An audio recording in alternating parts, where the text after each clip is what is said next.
Salam dəyərli izləyicilər. Fizikadan bugünkü dərsimiz statikanın əsaslarıdır. Gəlin başlayaq. Birinci növbədə qüvvənin fırladıcı təsirinə baxaq. Hansı qüvvələr ki, cismin fırlanma oxundan keçir, bu qüvvələr cismə irəliləmə hərəkəti verir. Bu qüvvələrin içərisində görürük ki, F2, F3 və F6. Cismin fırlanma oxu O nöqtəsidir. O nöqtəsindən keçən qüvvələrin hansını uzadanda oradan keçirsə, onlar cismə irəliləmə hərəkəti verəcək. Hansı qüvvəninki təsir xətti, yəni qüvvəni uzatdığım zaman O nöqtəsindən keçmirsə, bu qüvvələr isə cismə fırlanma verəcək. Fikir versəz, bənövşəyi qüvvələr, yəni F1, F4, F5-lər, bunları uzatsan da O nöqtəsindən keçmirlər. Ona görə də bu qüvvələr cismə fırlanma hərəkəti verəcəklər. İndi məsələn, aşağıdakı misalda bir dənə baxaq görək. Hansı qüvvə cismə irəliləmə hərəkəti verir, hansı qüvvə cismə isə fırlanma hərəkəti verir. Məsələn, birinci baxaq F1 qüvvəsinə. F1 qüvvəsinə O nöqtəsindən əgər uzatsam, bir dəqiqə, rəngini tütləşdirək.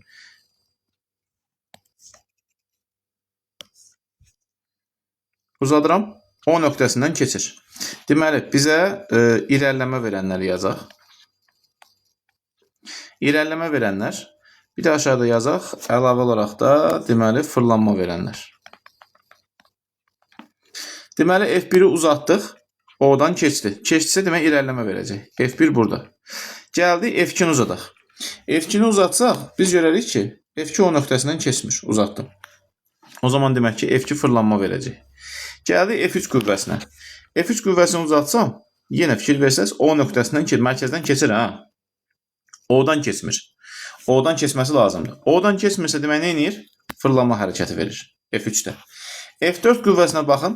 F4 qüvvəsini uzadıram. O nöqtəsindən keçir. Deməli F4 qüvvəsi bizə nə verəcək? İrəliləmə hərəkəti verəcək. Deməli, fırlanma oxundan keçənlər irəliləmə, keçməyənlər isə deməli fırlanma hərəkəti verəcək. Qüvvənin qolu. Qüvvə qolu fırlanma oxundan qüvvənin təsir xəttinə endirilən perpendikulyara deyilir.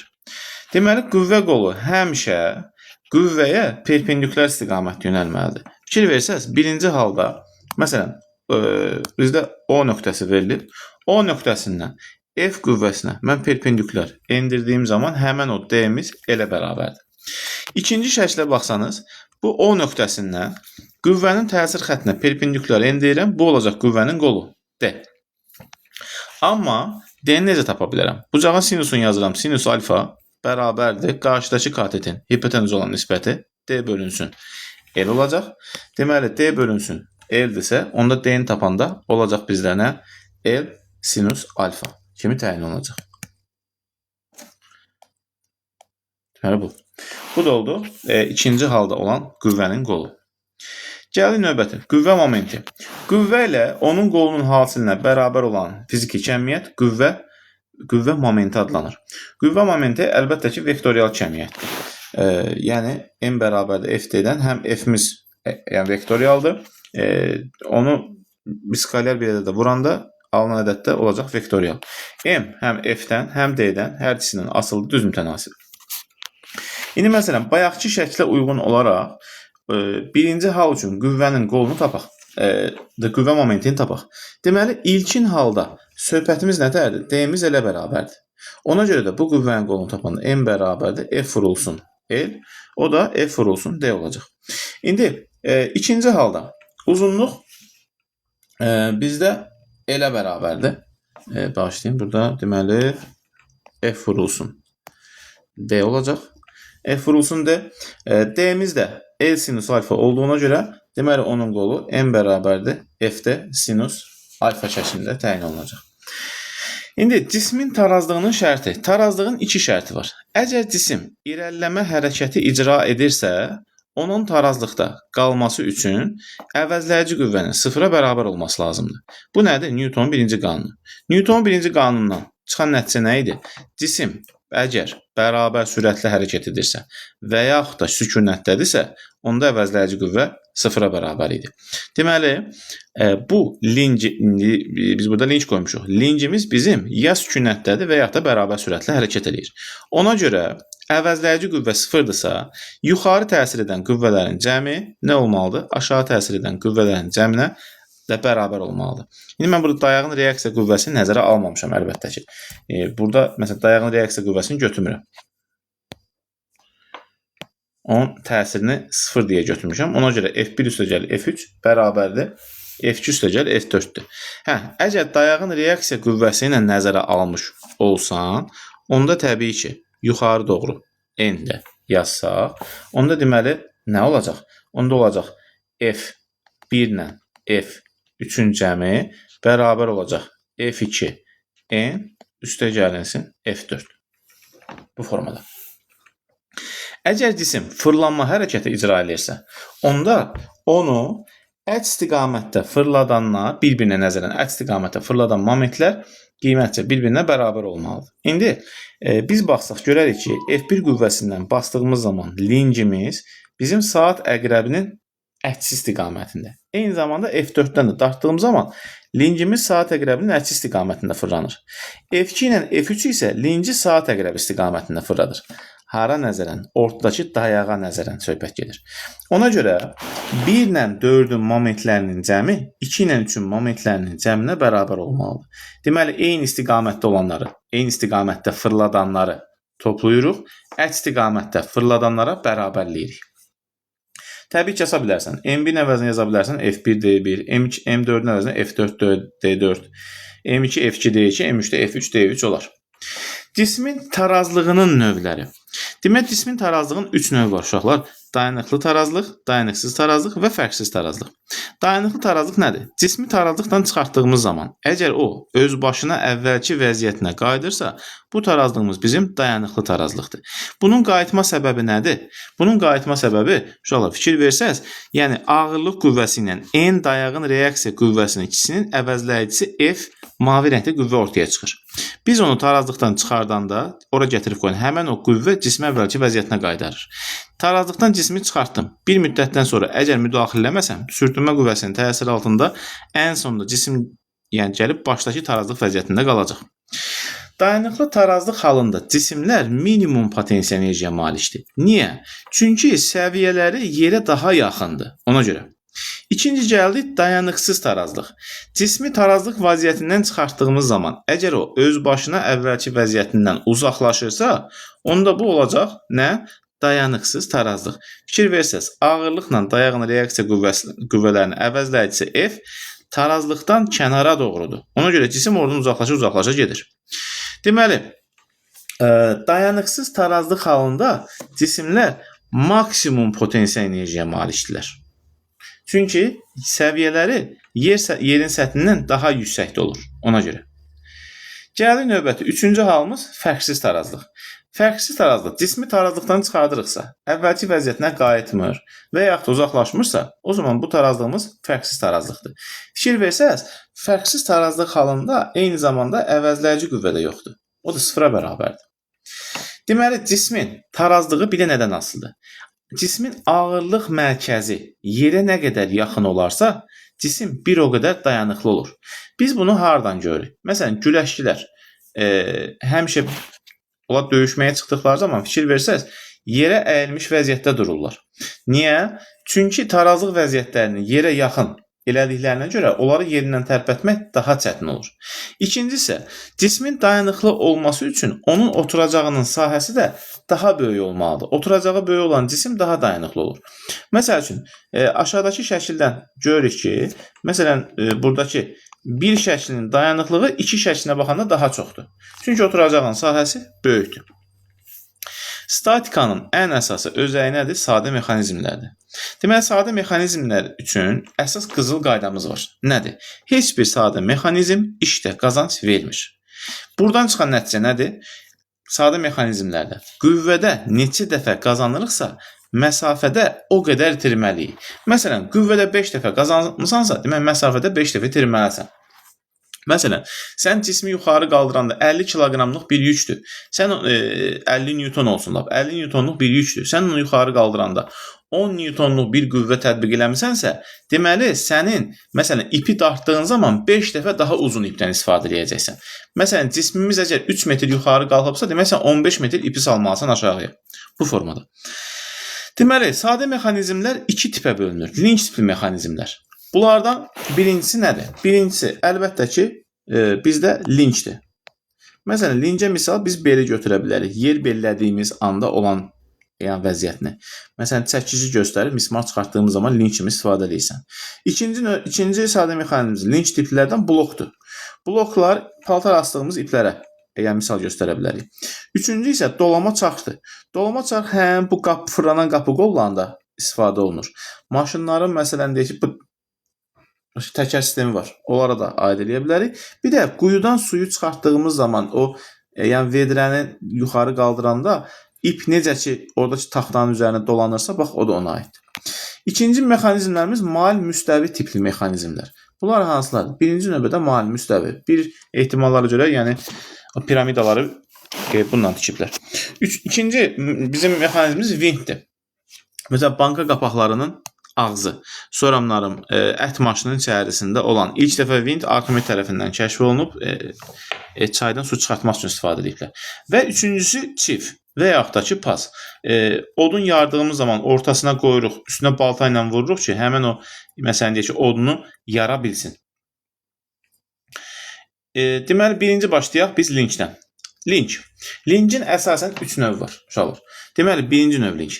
Birinci növ linkdə lincə təsir edən qüvvələr dayağın hər iki tərəfində. Və yaxud da deyə bilərsən ki, linkin dayağı bu iki qüvvənin arasında yerləşir. Belə demək olur. Deməli, burada linci saat əqrəbi istiqamətində fırladan qüvvə momenti M2, saat əqrəbi nəticəsində fırladan isə M1. Momentlər bir-birinə bərabər olmalıdır, linkin tarazlıqda olması üçün. Ona görə demək, M1 bərabərdir M2, o da F1D1 bərabərdir F2D2. Onda F1-in F2-yə, D2-nə D1-ə nisbəti bizə verəcək linkin qazancını. Bu, eyni zamanda linkin tarazlıq şərtidir. Yəni, linkin tarazlıq şərti sizin qarşınıza həm M1 bərabərdir M2 kimi çıxa bilər. Həm F1D1 bərabərdir F2D2 kimi çıxa bilər. Bir də F1 bölü F2, D2 bölünsün D1 kimi də çıxa bilər. İkisinə də aiddir. İkinci, tarazlığın birinci şərtinə görə link tarazlıqdadırsa, demək yuxarı təsir edən qüvvələrin cəmi aşağı təsir edən qüvvələrin cəminə bərabərdir. Yəni, burada dayağın reaksiya qüvvəsi N, F1-in F2-nin cəminə bərabərdir. Gəldik. İkinci növ link. Lincə təsir edən qüvvələr dayaqdan eyni tərəfdə yerləşiblər. Burada bizim F1 qüvvəmiz cismi linci daha doğrusu saat əqrəbi istiqamətində fırladacaq. F2 qüvvəmiz isə linci saat əqrəbinin əks istiqamətinə fırladır. Yenə tarazlıq şərtinə görə M1 M2-yə bərabərdir. F1 vurulsun D1 yenə F2 D2 və yaxud da nisbətlərdən yenə götürəndə F1 bölü D1 D2 üstəgəl D1. Burada tarazlığın birinci şərtindən deməli N üstə gəlinsin F2 bərabər olmalıdır F1-ə. Yuxarı təsir edən qüvvələr aşağı təsir edən qüvvələrin cəminə bərabər olmalıdır. Ona görə də sən oradan əgər N-i tapsan, F1 çıxılsın, F2 kimi təyin olunacaq. Deməli, uşaqlar, birinci və ikinci növ linklər qüvvədə qazanc verir. Yeri gəlmişkən, ikinci növ linkə misal olaraq biz əl arabasını göstərə bilərik, fındıq qırağını göstərə bilərik. Üçüncü növ linkimiz isə qüvvədə qazanc vermir. Üçüncü növ linkə biz misal olaraq göstərə bilərik. Məsələn, balıqçı tilovunu göstərə bilərsən. Balıqçı tilovunda balaca balığı çıxartmaq üçün çox böyük qüvvə sərf olunur. Biz buradan da görsən ki, qüvvədə qazanc yoxdur yəni. Yenə linkin tarazlıq şərti öz yerində. Momentlər bərabər, oradan çıxan nəticələr öz yerində yəni qalır. Fərqi burada nədir? Bu dayaq, burada linkin, dayağın reaksiya qüvvəsi aşağıdır. Əgər mən linki dayağa bağlamasam, o orada onun üstündə dayanmaz. Çünki mən F2 qüvvəsi ilə bağlayanda və balıq tutanlardan əgər soruşsaz, onlar da sizə yəni deyərlər. Məsələn, balığı sudan çıxardanda ya ayaqlarına, ya böyrlərinin üstünə bir tərəflərinə qoyurlar, oradan dəstək alırlar. Burada da deməli, N ilə F1-in cəmi bizə F2-ni verməlidir. Onda N də tapanda olacaq, F2 çıxılsın, F1 şəklində təyin olunacaq. İndi gəlin bir misala baxaq. Deyək ki, kütləsi 2 kiloqram olan linci tarazlıqda saxlayan F2 qüvvəsini tapın. İndi linci, burada əlbəttə ki, lincin kütləsi var. Lincin kütləsi, ağırlıq qüvvəsi həmişə onun kütlə mərkəzindən, yəni ağırlıq mərkəzindən təsir göstərəcək. Yəni, hardan? Yəni, təsir göstərəcək. Baxın, buradan. F ağırlıq. Təbii ki, biz ağırlıq qüvvəsini təyin edə bilərik. F ağırlıq bərabərdir mg, m-mizi verir bizə 2, j-miz 10, bu da elədir 20 Newton. İndi gəlin lincin tarazlıq şərtinə bax, yazaq.